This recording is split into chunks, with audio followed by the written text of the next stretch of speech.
نماز کی سنتوں کا بیان. مؤکدہ سنتیں. مؤکدہ کا کیا معنی؟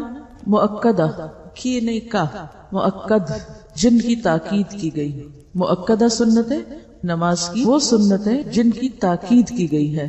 حضرت ام حبیبہ رضی اللہ عنہا کہتی ہیں کہ رسول اللہ صلی اللہ علیہ وسلم نے فرمایا: من صلی فی یوم ولیلۃ 12 رکعۃ بنی لہ بیت فی الجنہ 4 قبل الظہر ورکعتین بعدها ورکعتین بعد المغرب ورکعتین بعد العشاء ورکعتین قبل صلاۃ الفجر. جو شخص دن اور رات میں فرضوں کے علاوہ 12 رکعتیں پڑھے اس کے لیے بہشت میں گھر بنایا جاتا ہے. ان 12 رکعتوں کی تفصیل کیا ہے؟ 4 رکعت ظہر سے پہلے، 2 رکعت اس کے بعد، 2 رکعت مغرب کے بعد، 2 رکعت عشاء کے بعد اور 2 رکعت نماز فجر سے پہلے. حضرت ابن عمر رضی اللہ عنہ فرماتے ہیں کہ میں نے رسول اللہ صلی اللہ علیہ وسلم کے ساتھ ظہر سے پہلے 2 رکعتیں پڑھی. اس سے کیا پتہ چلتا ہے کہ ظہر سے پہلے 4 کی بجائے 2 رکعتوں کا بھی جواز ہے. یعنی اگر آپ مصروف ہیں یا جلدی میں ہیں تو بجائے اس کے کہ بالکل چھوڑ دیں تو 4 کی بجائے 2 بھی پڑھ سکتے ہیں. رسول اللہ صلی اللہ علیہ وسلم نے فرمایا: رات اور دن کی نماز 2 رکعتیں کر کے پڑھو. تو اس سے یہ بھی پتہ چلتا ہے کہ 4 رکعت کو بھی 2 کر کے پڑھا جا سکتا ہے. رسول اللہ صلی اللہ علیہ وسلم سنتیں گھر میں پڑھتے تھے. حضرت عبداللہ بن شقیق سے روایت ہے کہ میں نے حضرت عائشہ سے رسول اللہ صلی اللہ علیہ وسلم کے نفلوں کا حال دریافت کیا تو حضرت عائشہ نے کہا: رسول اللہ صلی اللہ علیہ وسلم میرے گھر میں ظہر سے پہلے 4 رکعتیں پڑھتے تھے، پھر آپ نکلتے اور لوگوں کے ساتھ ظہر کے فرض پڑھتے، پھر گھر میں داخل ہوتے اور 2 رکعتیں نماز پڑھتے. آپ لوگوں کے ساتھ مغرب کی نماز پڑھتے، پھر گھر میں داخل ہوتے اور 2 رکعت سنت پڑھتے، پھر آپ لوگوں کے ساتھ عشاء کی نماز پڑھتے، پھر گھر میں داخل ہوتے اور 2 رکعتیں نماز پڑھتے. اور رات کو آپ صلی اللہ علیہ وسلم 9 رکعت تہجد کی نماز پڑھتے. ان میں وتر بھی ہوتا تھا. اور جب صبح نمودار ہوتی تو نماز فجر سے پہلے 2 رکعتیں سنت پڑھتے تھے. اور یہ سنت نمازیں اور نفل نمازیں آپ کی گھر پر ہوتی تھی. غیر مؤکدہ سنتیں. رسول اللہ صلی اللہ علیہ وسلم نے فرمایا: جو شخص عصر سے پہلے 4 رکعت سنت پڑھے اللہ اس پر رحمت کرے. یعنی شوق دلایا گیا ہے، تاکید نہیں. مغرب سے پہلے 2 رکعتیں. رسول اللہ صلی اللہ علیہ وسلم نے 2 مرتبہ فرمایا: مغرب سے پہلے 2 رکعتیں ادا کرو. تیسری بار فرمایا: جس کا جی چاہے. یعنی بھی غیر مؤکدہ. یہ اس لیے فرمایا کہ کہیں لوگ اسے سنت مؤکدہ نہ بنا لیں. حضرت انس رضی اللہ عنہ سے روایت ہے کہ مدینہ میں مؤذن مغرب کی اذان کہتا، ہم سب ستونوں کی طرف دوڑتے اور 2 رکعتیں پڑھتے. لوگ اس کثرت سے 2 رکعتیں پڑھتے کہ اجنبی یہ گمان کرتا کہ مغرب کی جماعت ہو چکی ہے. یعنی سب لوگ تقریباً یہ سنتیں پڑھنے کے لیے دوڑ پڑتے تھے. ستونوں کا ذکر کیوں ہے؟ اس سے کیا حکمت کی بات پتہ چلتی؟ سترہ بنانے کے لیے. کیونکہ ہوتا یہ نا کہ جب سنت پڑھی جا رہی ہوتی ہے تو کوئی شخص صف کو ملانے کے لیے آگے سے گزرتا ہے، کوئی دائیں سے کوئی بائیں سے، تو اس صورت میں پھر عموماً نمازیوں کے لیے گزرنا مشکل ہو جاتا ہے. تو خاص سنت آپ فرض سے پہلے پڑھیں یا پھر فرض کے بعد پڑھیں، کوشش یہ کریں کہ آپ کے سامنے سترہ ہو. کیونکہ جماعت کی نماز میں تو امام کے سامنے کا سترہ سب کے لیے کافی ہو جائے گا، لیکن سنت کے لیے اپنا اپنا سترہ بنانا پڑے گا. اور اس کے لیے خصوصاً ایسی جگہ کی تلاش کہ جہاں آپ کے آگے سے کوئی نہ گزرے، جیسے پلر وغیرہ ہو. اور اگر ایسی جگہ نہ ملے تو پھر اپنی ہی کوئی چیز سامنے رکھ کے، جیسے بیگ ہے یا کوئی بھی چیز رکھ کے نماز پڑھیں تاکہ گزرنے والوں کو تکلیف نہ ہو. کیونکہ بعض لوگ لمبی نماز رستے میں پڑھنے کھڑے ہو جاتے ہیں، اس سے دوسروں کو پریشانی ہوتی ہے. تو دوسروں کو تکلیف دینے سے بچنا چاہیے. اور یہ جو 2 رکعت مغرب سے پہلے اگر آپ کو کبھی عمرے پہ جانے کا اتفاق ہوا ہو تو مسجد نبوی اور حرم پاک میں مغرب کی اذان ہوتے ہی لوگ کھڑے ہو جاتے ہیں جماعت سے پہلے یہ 2 رکعتیں پڑھنے. مرثد بن عبداللہ رحمۃ اللہ علیہ حضرت عقبہ رضی اللہ عنہ کے پاس آئے اور کہا: کیا یہ عجیب بات نہیں کہ ابو تمیم رضی اللہ عنہ مغرب کی نماز سے پہلے 2 رکعتیں پڑھتے ہیں؟ عقبہ رضی اللہ عنہ نے کہا کہ ہم بھی رسول اللہ صلی اللہ علیہ وسلم کے زمانے میں پڑھتے تھے. اس نے پوچھا: اب کیوں نہیں پڑھتے؟ کہنے لگے کہ مصروفیت ہے. یعنی اس بات کا ثبوت تو ہے کہ یہ پڑھی جا سکتی ہیں، لیکن اگر کوئی شخص مصروفیت کی وجہ سے نہ پڑھ سکے تو اس کی رخصت ہے، گنجائش ہے. جمعہ کے بعد کی سنتیں. نبی صلی اللہ علیہ وسلم نے فرمایا: جب تم جمعہ کے بعد نماز پڑھنا چاہو تو 4 رکعت ادا کرو۔ معلوم ہوا کہ جمعہ کے بعد 4 رکعت سنت پڑھنی چاہیے، اور اگر کوئی 2 رکعتیں بھی پڑھ لے تو جائز ہوگا۔ حضرت ابن عمر رضی اللہ عنہ روایت کرتے ہیں کہ رسول اللہ صلی اللہ علیہ وسلم جمعہ کے بعد کچھ نماز نہیں پڑھتے تھے، یہاں تک کہ اپنے گھر آتے تو 2 رکعت پڑھتے۔ بعض علماء نے یہ تطبیق دی۔ تطبیق کا کیا معنی ہوتا ہے؟ تطبیق مطابقت پیدا کرنا، یعنی کنٹرڈکشن دور کرنا، کہ مسجد میں 4 سنتیں 2 کر کے پڑھے، اور اگر گھر میں آ کے پڑھے تو 2 سنتیں پڑھے۔ ٹھیک ہے، یعنی آپ دیکھیے کہ یہ جو اوپر 2 تطبیق ہے نا، تو ایک آپ صلی اللہ علیہ وسلم کا قول ہے کہ اگر کوئی جمعہ کے بعد نماز پڑھنا چاہے تو 4 رکعتیں پڑھے، لیکن آپ کا عمل کیا تھا گھر میں، کہ آپ نے گھر میں 2 رکعت پڑھی۔ تو علماء نے کیا کہا کہ مسجد میں پڑھنا چاہے تو 4 پڑھے، گھر پڑھے تو آپ کی سنت کی پیروی میں 2 پڑھے۔ فجر کی سنتوں کی فضیلت، حضرت عائشہ کہتی ہیں کہ رسول اللہ صلی اللہ علیہ وسلم نے فرمایا، فجر کی 2 سنتیں دنیا اور جو کچھ دنیا میں ہے اس سے بہتر ہیں۔ فجر کی 2 سنتیں دنیا اور جو کچھ دنیا میں ہے اس سے بہتر ہیں۔ حضرت عائشہ رضی اللہ عنہا سے روایت ہے کہ رسول اللہ صلی اللہ علیہ وسلم نوافل یعنی سنن میں سے کسی چیز پر اتنی محافظت اور مداومت نہیں کرتے تھے جس قدر فجر کی 2 سنتوں پر کرتے تھے۔ رسول اللہ صلی اللہ علیہ وسلم فجر کی 2 سنتیں پڑھتے تو دائیں پہلو پر لیٹتے۔ فجر کی سنتیں فرضوں کے بعد بھی پڑھ سکتے ہیں۔ اگر آپ ایسے وقت مسجد پہنچے کہ جماعت کھڑی ہو گئی ہو اور آپ نے سنتیں نہ پڑھی ہوں تو اس وقت سنتیں مت پڑھیں، کیونکہ رسول اللہ صلی اللہ علیہ وسلم نے فرمایا، جب نماز کی اقامت ہو جائے تو فرض نماز کے علاوہ کوئی نماز نہیں ہوتی۔ اس لیے اگر جماعت کھڑی ہو تو سنت چھوڑ دیں، فرض پڑھیں اور فرض کے بعد سنت پڑھ لیں۔ اور اگر آپ گھر میں ہی نماز پڑھیں جیسے خواتین، اور آپ کی آنکھ دیر سے کھلی ہے، وقت صرف اتنا ہے کہ یا تو سنت پڑھیں گے یا فرض، تو پھر دونوں میں چوائس کس کی ہوگی؟ فرض کی۔ فرض اپنے وقت پہ پڑھ لیں اور سنت سورج نکلنے کے بعد پڑھ لیں۔ ایسی صورت میں آپ جماعت میں شامل ہو جائیں، فرض پڑھ کر سنتیں پڑھ لیں۔ چنانچہ رسول اللہ صلی اللہ علیہ وسلم نے ایک شخص کو صبح کی فرض نماز کے بعد 2 رکعتیں پڑھتے ہوئے دیکھ کر فرمایا، صبح کی نماز 2 رکعتیں ہیں، تم نے مزید 2 رکعتیں کیسے پڑھی؟ اس شخص نے جواب دیا، میں نے 2 رکعتیں سنت نہیں پڑھی تھی، اب ان کو پڑھا ہے۔ یہ سن کر آپ صلی اللہ علیہ وسلم خاموش ہو گئے۔ تو آپ کی خاموشی کیا تھی؟ آپ کی رضامندی۔ اور ایسی حدیث جس میں آپ کسی عمل پر خاموشی اختیار کریں وہ کیا کہلاتی؟ تقریری حدیث کہلاتی۔ ایک شخص مسجد میں آیا، رسول اللہ صلی اللہ علیہ وسلم صبح کے فرض پڑھ رہے تھے، اس نے مسجد کے ایک کونے میں 2 رکعتیں سنت پڑھی، پھر جماعت میں شامل ہوا۔ جب آپ نے سلام پھیرا تو فرمایا، تو نے فرض نماز کس کو شمار کیا، جو اکیلے پڑھی تھی یا اس کو جو ہمارے ساتھ پڑھی؟ تو اس سے کیا پتہ چلتا ہے کہ جب فرض ہو رہے ہوں تو پھر سنتیں ادا نہیں کی جائیں گی۔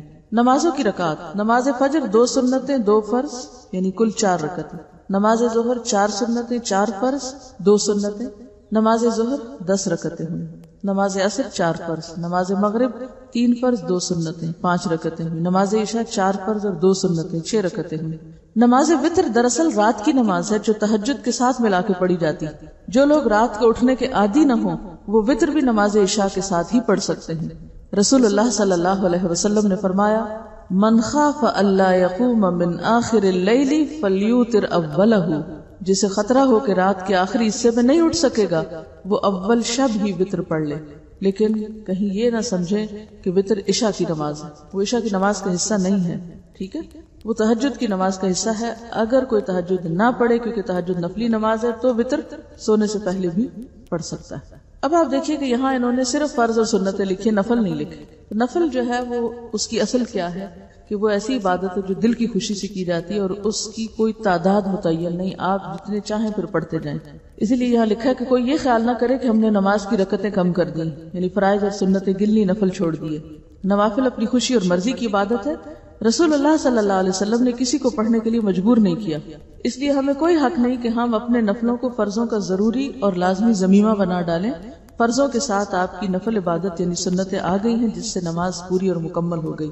لہٰذا اگر کوئی شخص یہ پڑھنا چاہے تو پڑھ لے، اگر نہیں پڑھنا چاہے تو نماز ہو جائے گی۔ ہمارے ہاں بہت سے لوگ نماز کیوں نہیں پڑھتے؟ کس لیے نہیں پڑھتے؟ لمبی بہت ہوتی، وہ سنتے ہی گھبرا اٹھتے ہیں کہ اتنی لمبی نماز کیسے پڑھیں۔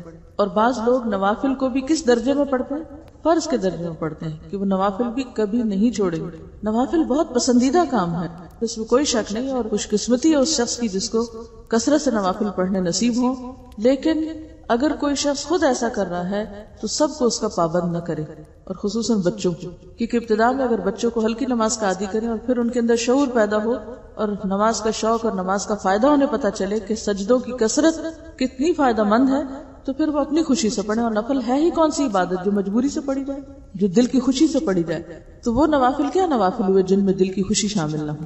تو جو چیز جس مقام پہ ہے اسے اسی مقام پہ رکھنا چاہیے، اسے نہ اس سے بڑھانا چاہیے اور نہ گھٹانا چاہیے. ٹھیک ہے. تہجد، قیام اللیل، قیام رمضان اور وتر.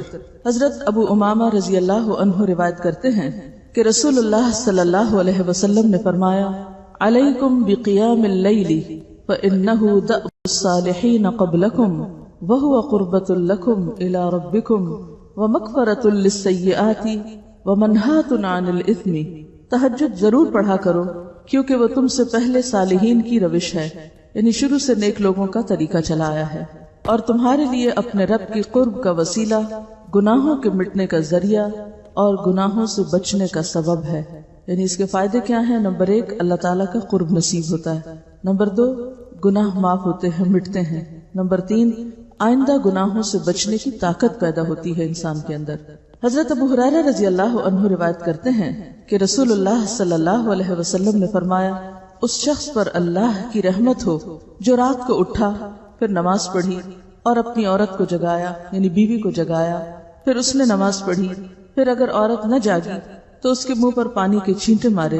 اس عورت پر اللہ کی رحمت ہو جو رات کو اٹھی، پھر نماز پڑھی اور اپنے خاوند کو جگایا، پھر اس نے نماز پڑھی، پھر اگر خاوند یعنی غلبہ نیند کی وجہ سے نہ جاگا تو اس کے منہ پر پانی کے چھینٹے مارے. یعنی خیرخواہی کی انتہا ہے کہ آخری درجے تک ایک دوسرے کو نیکی اور تقوی کے کاموں میں آگے بڑھانے کا جذبہ. تو اس سے یہ بات پتہ چلتی ہے کہ نیکی کے کاموں میں انسان کو تنہا نہیں نکلنا چاہیے، گھر والوں کو ساتھ لے کر نکلنا چاہیے. اور چینٹے آپ صرف اس وقت مار سکتے ہیں جب آپ کی دوسرے شخص کے ساتھ اتنی انڈرسٹینڈنگ ہو کہ وہ آپ کے چینٹے برداشت بھی کر سکے. اور اگر عام زندگی میں دوستی نہیں، تعلق نہیں، تو پھر ان چیٹوں کو بھی برداشت نہیں کرے گا کوئی. حضرت ابو ہریرہ رضی اللہ عنہ کہتے ہیں، میں نے رسول اللہ صلی اللہ علیہ وسلم سے سنا، آپ فرماتے تھے، فرض نماز کے بعد سب نمازوں سے افضل نماز تہجد ہے. رسول اللہ صلی اللہ علیہ وسلم نے فرمایا، جب انسان سوتا ہے تو شیطان اس کی سر کی گدی پر 3 گرہیں لگاتا ہے. اب یہ گرہ کس طرح کی ہوتی ہے؟ کوئی مادی چیز نہیں ہے، مراد یہ ہے کہ شیطان انسان پر غلبہ پانے کی اور اس کو اپنے کنٹرول میں رکھنے کی کوشش کرتا ہے، اور کہتا ہے کہ رات بڑی لمبی ہے. اگر وہ بیدار ہو کر اللہ کا ذکر کرے تو ایک گرہ کھل جاتی ہے، اور اگر وضو کرے تو دوسری گرہ کھل جاتی، اور اگر نماز پڑھے تو تیسری گرہ کھل جاتی، اور وہ شادمان اور پاک نفس ہو کر صبح کرتا ہے. یعنی خوشی خوشی صبح ہوتی ہے اس کی، ورنہ اس کی صبح خبیث اور سست نفس کے ساتھ ہوتی. اور آپ سوچیے کہ اگر دن کا آغاز ہی سستی کے ساتھ ہو، خباثت نفس کے ساتھ ہو، تو انسان پھر کون سا نیکی کا کام خوشی سے کر سکتا ہے؟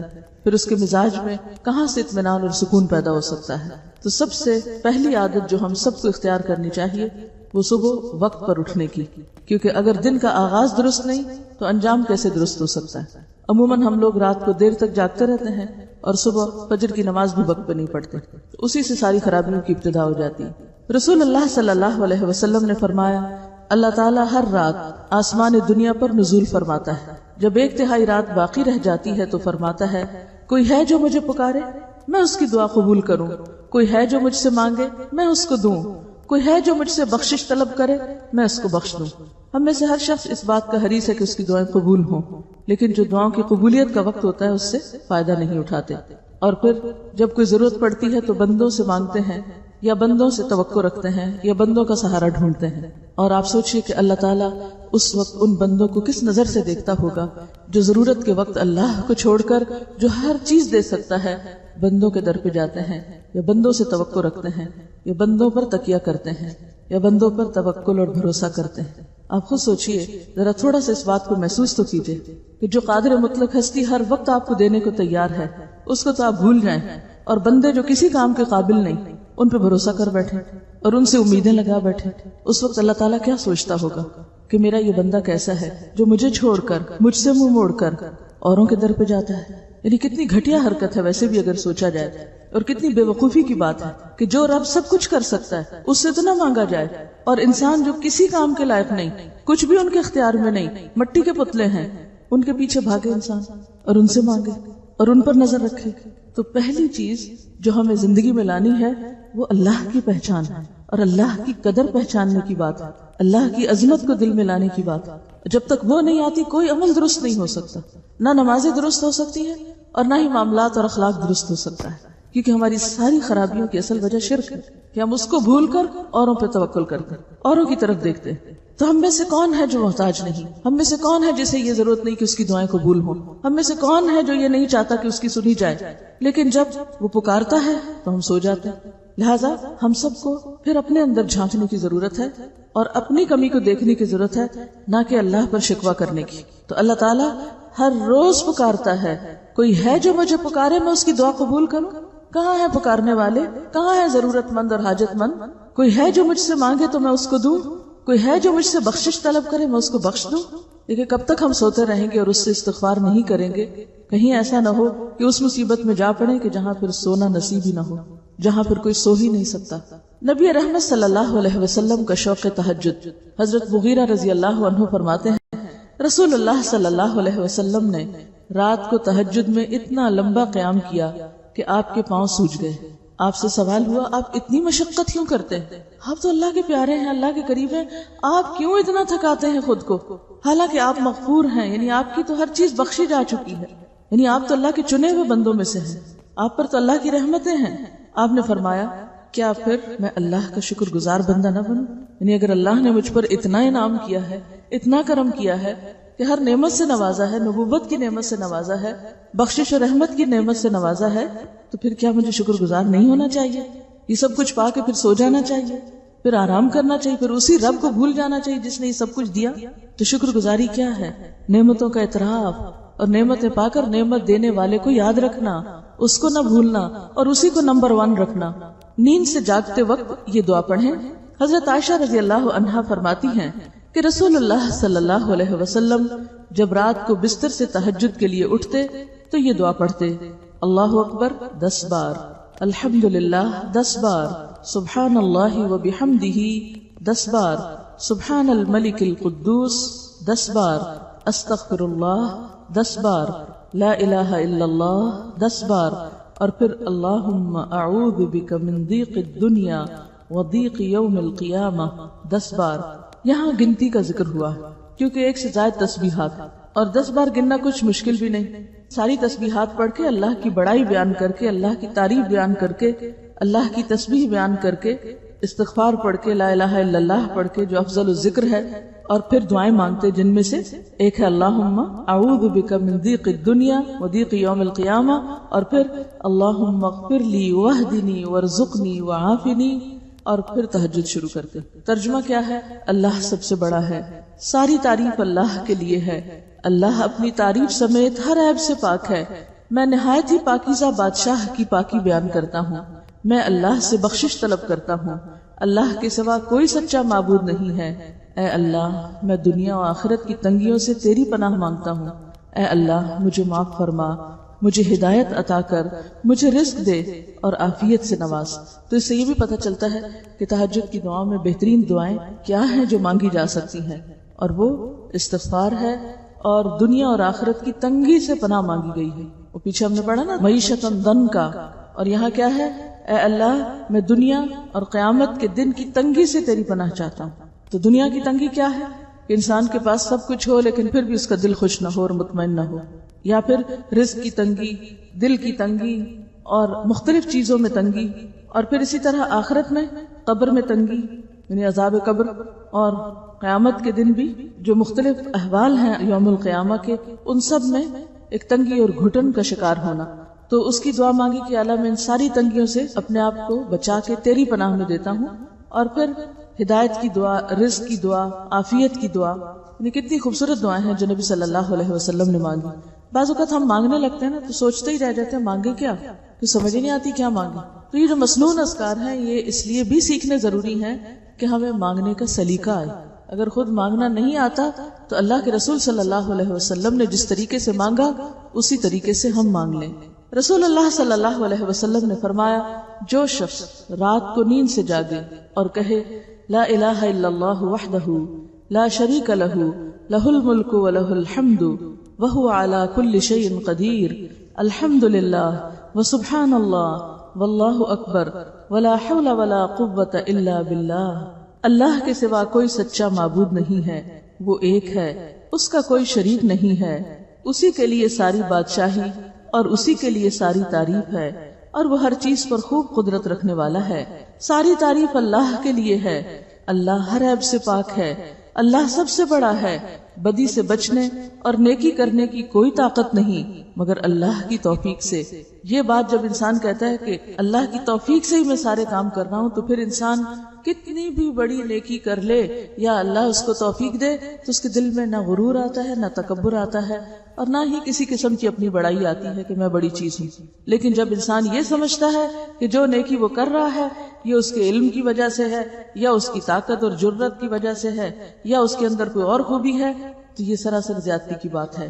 اور ایسا شخص پھر تکبر کا شکار ہو جاتا ہے اور اپنے ہی کیے پہ خود پانی پھیر دیتا ہے. تو اس لیے بھی کثرت سے لا حول ولا قوت الا باللہ پڑھنا چاہیے. ہم عام طور پر لا حول کب پڑھتے ہیں؟ ہم کب پڑھتے ہیں لا حول؟ جب کوئی اور غلطی کرتا ہے، جب کسی کی کوئی حرکت عجیب لگتی ہے ہمیں، تو اس وقت ہم لا حول پڑھنا شروع کر دیتے ہیں. اپنے بارے میں تو کبھی لا حول پڑھا ہی نہیں. اپنی طرف سے ہونے والے شر اور اپنی خرابی اور اپنے نفس کے وسوسوں اور اپنی کوتاہیوں اور اپنی کمزوریوں اور اپنی غلطیوں کے اعتراف کے طور پر تو کبھی نہیں پڑھا. یعنی جو چیزیں ہمیں اپنے لیے پڑھنی چاہیے تھی وہ ہم دوسروں سے غلطیاں چن چن کے ان کو پڑھتے رہتے ہیں، کیونکہ سامنے کی نظر زیادہ آتی ہے نا، خود فراموشی ہے یا اپنے بارے میں خوش فہمیوں کا شکار ہے. تو بہرحال بات یہ ہے کہ کسی بھی وقت اگر دل میں کچھ خیال آ جائے کہ میں نے یہ نیکی کر لی ہے، یا میں تو بہت بڑا ہو گیا ہوں، میں تو اتنی اور اتنی نیکی کرتا ہوں، یا مجھ میں تو یہ اور یہ خوبی ہے، یا میرے پاس تو یہ اور یہ نعمت ہے، یعنی کہیں کسی وقت دل میں اپنی بڑائی یا اپنے بارے میں جو نعمتیں ہیں ان کو پا کر کسی بھی قسم کا اگر کوئی تکبر خدا نخواستہ دل میں آنے لگے یا خود پسندی آنے لگے، تو اپنے شر پہ اور شیطان کے وسوسوں پہ خود لا حول پڑھنے کی ضرورت ہے کہ یہ سب کچھ مجھے اللہ کی توفیق سے ملا ہے، میرے کسی علم اور کمال کی وجہ سے نہیں. کیونکہ شیطان کے کئی کنڈے ہیں نا، آپ نے وہ لیکچر شاید سنا بھی ہو، ایک لیکچر نیا آیا ہے شیطان کھلا دشمن، تو اس میں مختلف طریقوں سے بتایا گیا کہ شیطان کیسے کیسے وار کرتا ہے. خیر، برائیوں کی طرف بلانا اور برائیوں کو خوشنما بنا کے دکھانا تو الگ رہا، سب سے خطرناک وار جو اس کا ہوتا ہے، جس کا ہمیں پتہ بھی نہیں چلتا، وہ یہ ہوتا ہے کہ پہلے ہم سے بہت سی نیکیاں کروا لیتا ہے، ہمارے دل میں خیال ڈالتا ہے یہ بھی نیکی کر لو، یہ بھی اچھا، یہ بھی کر لو. جب ہم محنت مشقت کر کے بہت کچھ کر لیتے ہیں تو پھر کیا خیال ڈالتا ہے، تم تو کیا چیز ہو، تم تو وہ کچھ کر گئے جو کسی اور کے تو خیال میں بھی نہیں آیا، تم تو بہت ہی اچھے ہو. اب کیا ہوتا ہے، اب اندر اکساہٹ پیدا کرنا شروع کر دے، اب بیان کرو کہیں اپنی خوبی، ذکر کرو کہیں اپنی نیکی کا. اور جب انسان شروع کر دیتا ہے، اب کیا ہوتا ہے، اپنے ہی ہاتھوں توڑ پھوڑ کر دیتا ہے، اپنے ہی ہاتھوں گوانا شروع کر دیتا ہے. یعنی کسی انسان کے گھٹیا رویے کا اسی سے اندازہ لگایا جا سکتا ہے کہ وہ خود کو اچھا سمجھے اور دوسروں کو حقیر سمجھے.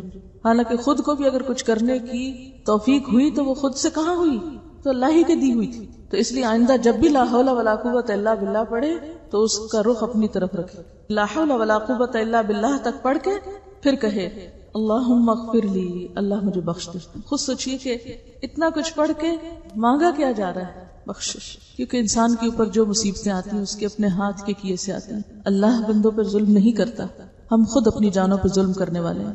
اور اللہ کو ہم سے کیا چاہیے، کیا پسند ہے، اعتراف. یہاں ہم غلط کرتے ہیں، اعتراف ہوتا ہے تو ہم کہہ سکتے ہیں اللہم اغفر لی. اور اگر دل میں یہ خوش فہمی ہو کہ میں تو بہت نیک ہوں، تو پھر کس دل سے کہیں گے اللہم اغفر لی، کس بات پہ کہیں گے اللہم اغفر لی؟ پھر تو صرف لفظی تکرار ہوگی، ہاں اللہم اغفر لی، بے روح سے اللہم اغفر لی ہوگا.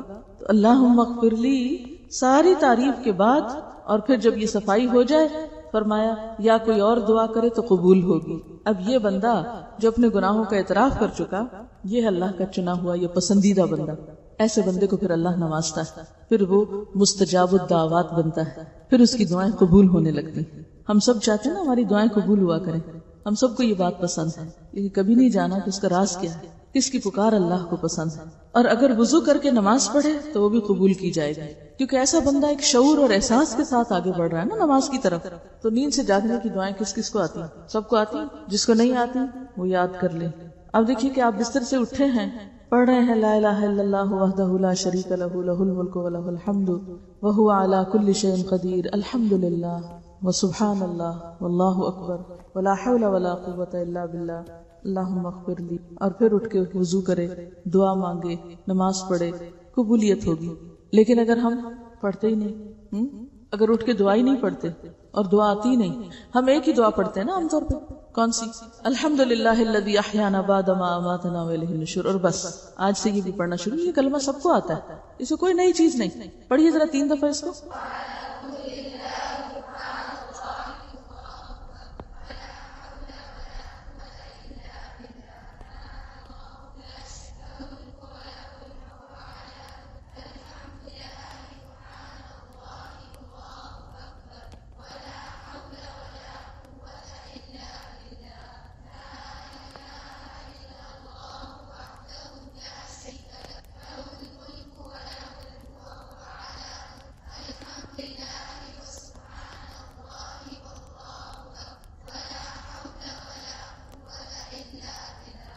اس کے بعد اللہم اغفر لی بھی کہہ دیں۔